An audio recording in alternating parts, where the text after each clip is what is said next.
Hello everyone, सीखते रहिए, पढ़ते रहिए। Finance with Vikas. So today we are going to discuss about LIFO reserve and LIFO liquidation. LIFO reserve होता क्या है? बेसिकली जो LIFO method and FIFO method के बीच में जो डिफरेंस क्रिएट होता है for any finance company, maybe you can say not a finance company, method use करने के बाद जो डिफरेंस क्रिएट होता है उसको लीफो रिजर्व कहते हैं। सो आप ये सोचेंगे कि अगर ये डिफरेंस क्रिएट हो गया या फिर लीफो रिजर्व क्रिएट हो गए तो उससे क्या होता है। So I will explain you with an example for a manufacturing company like Maruti. Maruti एक ऑटोमोबाइल कंपनी है जहाँ पे बहुत सारी इन्वेंट्री है। सपोज आपने लास्ट ईयर कुछ प्रोडक्शन किया और इस साल के स्टार्टिंग में आपकी कुछ इन्वेंट्री पड़ी हुई है, बट मारुति क्या करेगी, इस साल भी कुछ ना कुछ प्रोडक्शन करेगी। उसके लिए उसे इन्वेंट्री की जरूरत है। अगर वो इन्वेंट्री परचेस करती है तो जिस कॉस्ट पे वो परचेस करेगी वो आज का रेट होगा, बट जो इन्वेंट्री ऑलरेडी पड़ी हुई है वो लास्ट ईयर के कॉस्ट पे होगी। So as per the finance analyst आपको क्या देखना है? Basically if you know, if you study finance तो आपको पता होगा कि जो कल का रेट है वो आज का रेट नहीं रहता। There is a maybe involvement of inflation in the purchase price.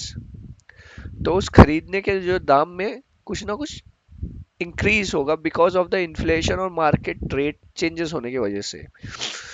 So that rate, so while company और जो अकाउंट्स है वो क्या एक पर्टिकुलर प्रिंसिपल फॉलो करता है, या फिर वो लीफो मेथड यूज करेगा या फिर फीफो मेथड यूज करेगा।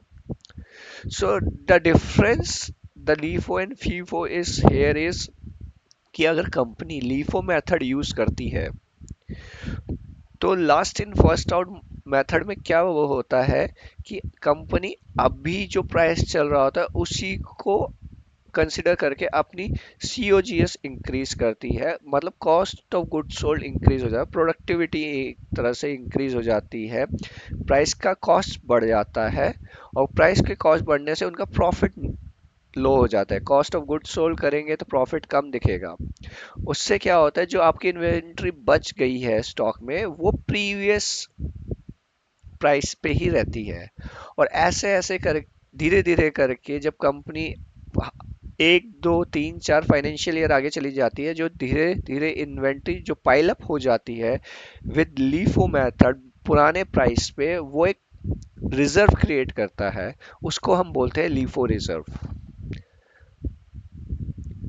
अब आप सोचेंगे कि अगर लीफो रिजर्व ये है कि जो रिजर्व हमारा क्रिएट हो गया विद लीफो मेथड से, तो उसके बाद क्या?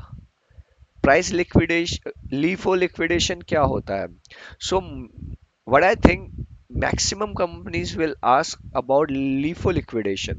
So LIFO liquidation is like when a company want to show increase or maybe manipulate their financials, show show their financial very good, that time they will redeem that particular inventory to make their financial look good, but actually they are not.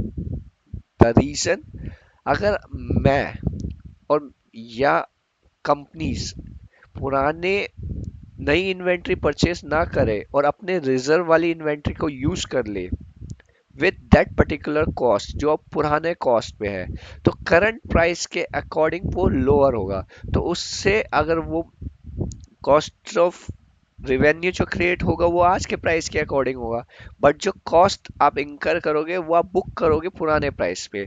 सो इससे क्या होगा, आपका cost of good sold कम होगा जिससे आपका profit ज़्यादा दिखेगा, gross profit.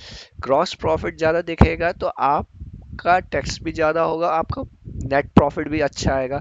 Net profit अच्छा आएगा तो आपकी इक्विटी अच्छी दिखेगी, इन्वेंट्री आपकी बढ़िया दिखेगी। तो ये सारी चीज़ें होने से मैनिपुलेशन के चांसेस होते हैं अपने फाइनेंशियल उसको अच्छा दिखाने के। लेकिन क्या ये